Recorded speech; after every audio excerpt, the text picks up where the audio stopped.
بسم الله الرحمن الرحیم. قدرمنو شاګردانو السلام علیکم ورحمت الله وبرکاتو. هیله من یم چې تاسو ټول روغ جوړ او د صحت جامه مو په تن وي. زه سلیمان مومن نن بیا له تاسو سره د انګلیسي ژبې د تدریس په برخه کې همکار یم او له تاسو څخه په درنښت هیله کیږي له دې نه مخکې چې په خپل درس باندې شروع کوو تاسو باید اړوند درسي مواد له ځانه سره ولرئ لکه کتابچه قلم او د تدریس پر مهال هر شی چې زه په تخته باندې لیکم تاسو یې ځان سره نوٹ کړئ. ګرانو شاګردانو زموږ او ستاسو تیر درس د ورډ سټډي په برخه کې و چې موږ او تاسو د لغاتونو د مطالعې ولوستل چې څنګه کولی شو لغاتونه وکاروو ګرانو دوستانو او فعلا هم زموږ او ستاسو عنوان چې دی هغه هم ورډ سټډي دی. سبجیکټ مضمون موږ او تاسو سره انګلیش یا انګلیسي ده. کلاس صنف موږ او تاسو سره 12 دوولسم کلاس دی. ټایټل عنوان ورډ سټډي د لغاتونو مطالعه ده. لیسن 17 اوولسم لوست دی. پیج صفحات چې دي 38 38 39 39 او 40 هم 40. ورډ سټډي د لغاتونو مطالعه. ګرانو دوستانو اته دېرشمه صفحه تاسو راواړوئ او خپلو کتابونو ته متوجه اوسئ. یونټ 3 درېیمه برخه لیسن 5 پنځم لوست. Choose the correct words from the box and write them in the spaces below. صحیح جواب تاسو یا صحیح لغات د دې باکس نه انتخاب کړئ او وروسته یې په دې خانه خالیانو کې تاسو ولیکئ. زه لغاتونه تاسو دپاره لولم او وروسته له هغې نه به تاسو د هغې صحیح لغات په صحیح جمله کې کارول به تاسو څه وي کورنۍ دنده وي. Choose the correct word from the box and write them in the spaces below. Acquired, aircraft, enjoyable, fair, flight attendant, unofficial, rest, safe, southern, white-bodied. په دغه شکل باندې دغه لغاتونه دي دا تاسو باید په خپلو کتابونو کې په سمه توګه تاسو څه کوئ ولیکئ. نو ګرانو دوستانو دغه متن چې تاسو ګورئ په دې کې به تاسو دغه لغاتونه د هغې د استعمال او د صحیح استعمال په اساس باندې به دا تاسو وکاروئ. ګرانو دوستانو راځو نهه دېرشمه صفحه یونټ 3 درېیمه برخه لیسن 6 شپږم درس. Revision تکرار. Questions that expect the answer no. هغه پوښتنې چې د نو یا د نه ځواب غوښتنه یا انتظار پکې ځي. Remember these questions which we ask when we think that the answer will be no. دغه پوښتنې تاسو په جواب په یاد ولرئ کله چې د نو پوښتنې تاسو نه مثال تقاضا کیږي لکه I don't زه نه کومه Do I آیا زه دا کومه He doesn't هغه دا کار نه کوي He does آیا دا کار کوي You don't تاسو دا کار نه کوئ Do we or do they نو تاسو کولی شئ په دغه شکل دغه جملات هم څه کوئ استعمال کوئ. ګرانو دوستانو د past continuous tense موږ او تاسو ولوسته چې تیر جاری زمان په هغه عمل د ښودلو دپاره استعمالیږي چې هغه په تیره زمانه کې واقع شوی وي جریان ولري او د دویم عمل په واسطه باندې هغه څه شوی وي قطع شوی وي. نو موږ او تاسو ویلې چې دغه کوم یو ټنس چې دی یا پاس کنټینیوس ټنس یا تیره زمانه چې ده دا د دې دپاره استعمالیږي. لکه موږ او تاسو مثال ورکړو I was playing football ما فوټبال کوو when she came کله چې هغه راغله. نو په دغه شکل باندې ګرانو دوستانو دغه مثالونه چې تاسو ته په کتاب کې درکول شوي دي دا تاسو په سمه توګه ځان سره ولولئ او که چیرې دلته کوم تمرین موجود وي نو تاسو یې څه شی کوئ ځان سره حل کړئ. پیج نمبر 40 څلوېښتمه صفحه یونټ 3 درېیمه برخه لیسن 6 شپږم لوست. د بروکن وینډو ماته شوې کړکۍ. ګرانو دوستانو متوجه اوسئ دلته موږ او تاسو یو موضوع لولو او وروسته له هغې ځینې پوښتنې دي چې دا باید تاسو بیا حل کړئ. Read the situation below with your teacher and friends. لاندې حالات د خپل استاز او د خپل همصنفیانو سره تاسو ولولئ. The situation معنا حالت it is 7:30 in the morning دغه 7:30 دقیقې دي په سهار کې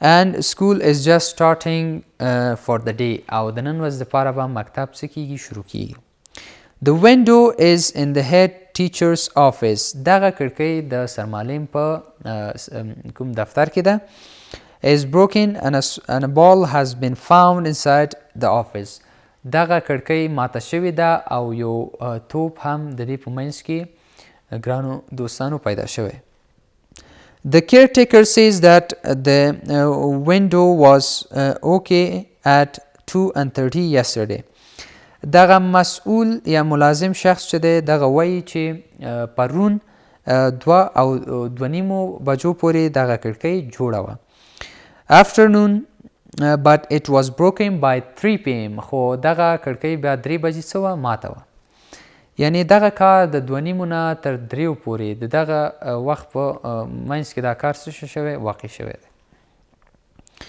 You and your friend were in school at 5 p.m. ته او ستا ملګری 5 بجو کې هلته وی After school وروسته د مکتب نه had finished وروسته له دې چې مکتب رخصت شو The caretaker saw you with a ball in the playground دغه ملازم شخص تاسو ولیدی د څه سره د یو توپ سره د لوبو په میدان کې The head teacher thinks you broke the window سرمعلم فکر کوي چې تاسو دغه ښیښه یا کوم کړکۍ چې ده دا تاسو ماته کړې Did you break it آیا تاسو دا ماته کړې ده په واقعیت کې Together with a friend یو ځای د یو ملګري سره Work out the answers to the questions below تاسو پیدا کړئ د صحیح ځوابونه د همدې پوښتنې لپاره Then the class will ask you questions separately وروسته به صنف له تاسو څخه په مفرد ډول دا پوښتنه وکړي to find out if you tell the same stories چې پیدا کړي چې آیا تاسو به دغه دقیقه یا همدا شان قصه ووایئ if your stories are different که چیرې ستاسو نظریې او موضوعات مختلفه وي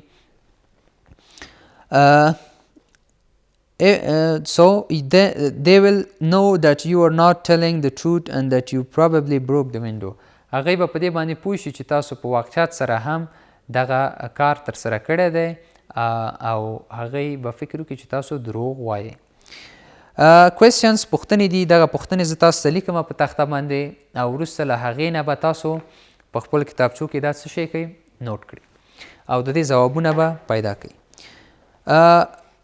په دې ځای کې لیکلي دي چې why were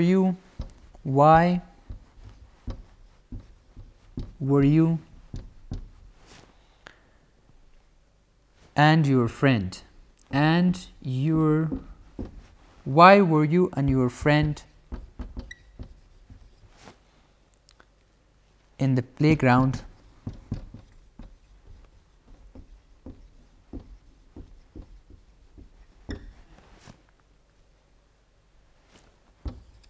at 2:45 p.m.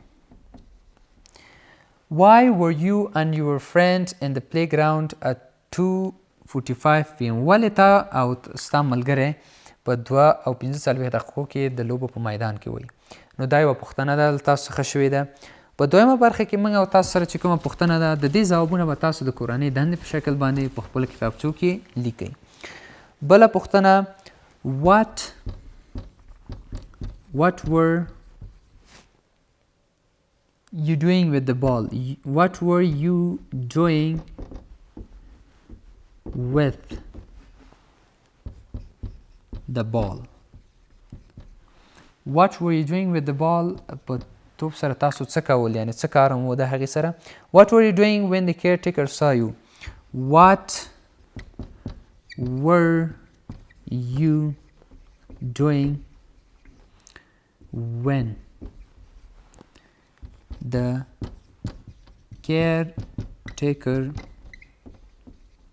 saw you تاسو څه شی کول کله چې ملازم تاسو ولیدی یعنی د کوم کار د ترسره کولو په حالت کې وی بله موضوع دلته what were you talking about. what ګورئ ټول پوښتنې د WH سره شروع کیږي. what were you talking about. تاسو د څه شي په اړه خبرې کولې؟ د دې پوښتنو په ادامه باندې ګرانو دوستانو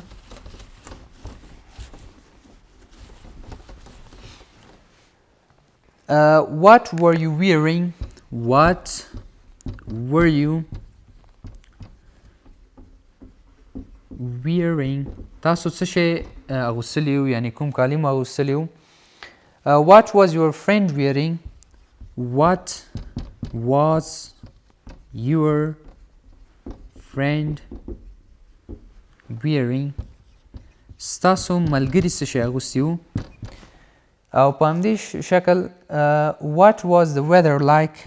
what was the weather like. when did you leave the school. when did you leave the school. تاسو څه وخت مکتب څخه لاړئ یا مکتب هم پرېښوده. نو په دغه شکل باندې د 40مې صفحې کوم کوېسچنس یا پوښتنې چې دي دا زه تاسو ته د کورنۍ دندې په شکل باندې درکومه چې تاسو یې په خپلو کورونو کې په دقت سره حل کړئ ګرانو شاګردانو. او زموږ او ستاسو نننی درس په یو د پاست کنټینیوس ټینس په تکرار باندې و چې موږ او تاسو ځینې مثالونه پکې ولوسته او همداراز موږ او تاسو د یو قصه موږ او تاسو ولوستله، یو حالت و یو سچویشن و چې د هغې حل دپاره موږ او تاسو نه ځینې پوښتنې شوې وې چې ما تاسو په تخته باندې ولیکل او معنا مې کړه درته چې د دې پوښتنو دپاره به ځواب تاسو پیدا کوئ په خپلو کورونو کې. زموږ او ستاسو درس د 40مې صفحې د پای پورې پای ته رسیږي. تر بیا ځلې چې زه ستاسو درانه حضور ته حاضرېږم تاسو په پاک الله سپارمه. الله مو مل شه.